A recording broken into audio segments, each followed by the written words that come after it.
Welcome to Never a Dull Moment. I'm Greg Blythe, and today we have kind of a knife episode. We want to talk about the different types of knives, and today we're going to focus on a knife called the Kiritsuke. Now, for all of you who are used to knives, you're used to, maybe in the Western world, we call it a chef knife. And for those of you who are used to Japanese speak, we call the chef knife the Gyuto. Now, the Gyuto normally is something that we've seen in the Western world. It normally has like a more of a Western handle, but it's your all-purpose knife. And generally in the kitchen, if you have a Gyuto or a chef knife, a bread knife, and a paring knife or petty knife, we call it, you have the three knives that you need to kind of make everything happen. And the Gyuto is great because you can use it to do little details as well as chop cabbage, as well as slice fish and meat. You can do everything with the Gyuto. But what you might not have known is there is another knife. It's almost like a Western invention. A lot of blacksmiths in Japan have just saw that there was a demand for a little bit of a different style. It is another chef knife, but it goes by the name of Kiritsuke. And I'm going to be showing you the different Kiritsukes that are available. And I want to show you the differences in the knife. So what we've got here is a knife called a Kiritsuke. Now, my daughter is filming with us today, so my daughter is going to come in and give you guys a close-up. And what you're going to see with the Kiritsuke is it really does look like a chef knife. Okay, but the one thing that you're going to notice with all of the knives is that all of the knives have the same kind of a K-tip. So my daughter's going to get a close-up on these tips for you so you can see what we've got going on here. So we have a 270 millimeter knife. I'll have you pan back a little bit for me. Okay, so can you see this knife as well? So we have a 270 millimeter knife. We have a 240, a 210, and I believe this one might even be down around 195. So the Kiritsuke knife comes in, thank you, Lucy. It comes in different sizes, but as you can see, it looks a lot like a regular chef knife. And for that reason, these two knives at 210 millimeters actually can do the same exact service. And even though the chef knife has that pointy edge, you'll notice it has a pronounced bevel.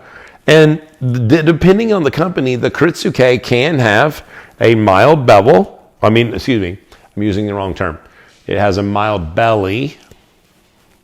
So that way the rocking motion can still be done. But a lot of times when you look at a Kiritsuke, you're actually going to see that it's considerably flat. The profile itself, when you look at it, it doesn't lend itself traditionally to the rocking cutting technique. So if you're more of a chopper and you like this very strong pronounced tip, I'm going to let my daughter do another little close-up for us of the end of this knife. You can actually see that there's this like faux bevel on the end of the knife, as well as if I go to this 270 millimeter, you can also once again see that there's like a little bit of a faux bevel kind of going on to the end. Okay, and so it's a very pronounced, like I said, I use the word masculine, but you can also see that there's like very little rocker on the knife. But depending on the maker, the manufacturer, the blacksmith, you can get one that has a little bit of a rock. So if you are a fan of the cutting technique, you might find the Kiritsuke K-tip with a little bit of a belly. But the number one reason I wanted to make this video for you, number one thing is that a lot of times in the Japanese culture, every knife there is like a single beveled version of itself. So one thing that's very prominent with the Kiritsuke and the Yanagiba and the Asuba, even the Deba knives, is that they have a backside of the knife that we would call it single-sided. So my daughter's going to come in and get another close-up for you. So where you're used to seeing the bevel on the one knife, on the one side, a lot of times on the other side, the Ura side, what you can't tell is it might even look flat to you. But what there is there's actually, it's a hollow grind. And a lot of times they can be more prominent on the different knives and again, the different manufacturer. Okay? And if you do decide to get one, I want to show you this single bevel again on 2 other knives. So I'm going to hold 2 knives up for you. So these 2 knives also have the Ura side with the hollow grind, the Ura Oshi side. Okay?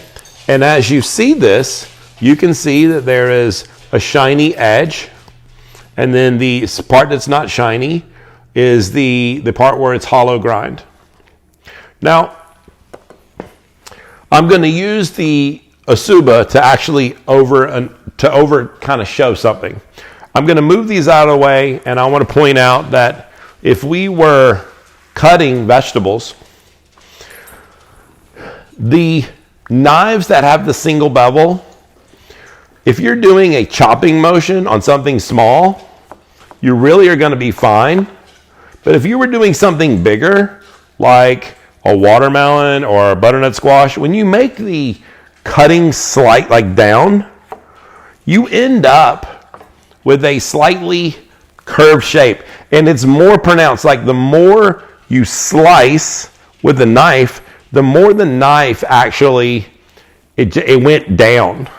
So if you're going to get one of these knives, what happens is, as a trained chef, you'd have to know that to get it, you'd have to really do like a slicing motion. And in slicing, you can get that really kind of a clean line. But even for me right now, untrained, it's kind of difficult. So you're better off, like you really need some practice if you're going to be proficient with a single bevel knife.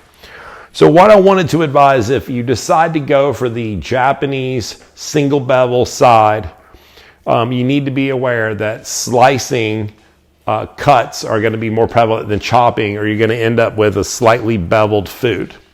But like I said, people really love their 50-50 bevel, so they do make this knife with the 50-50 bevel on each side. So I do want you to know it does come in your favorite thing, but make sure that you're reading in the descriptions before you make the purchase. If it's single bevel or double, I'd hate for you to get a single bevel and then not be able to use it. It does take a trained person some practice. And traditionally in Japan, if someone's using the single bevel Kiritsuke, they're using it because they're the head chef and they've actually learned how to use it for over time. So I hope that was helpful for you on what the Kiritsuke is in comparison to all the other knives. It's basically, to me, a more masculine version of the Gyuto. So I hope this was not a dull moment. I really appreciate you checking in. I hope this was useful and can clear up some things for you. Thank you for watching the channel as always. God bless. We'll see you next week.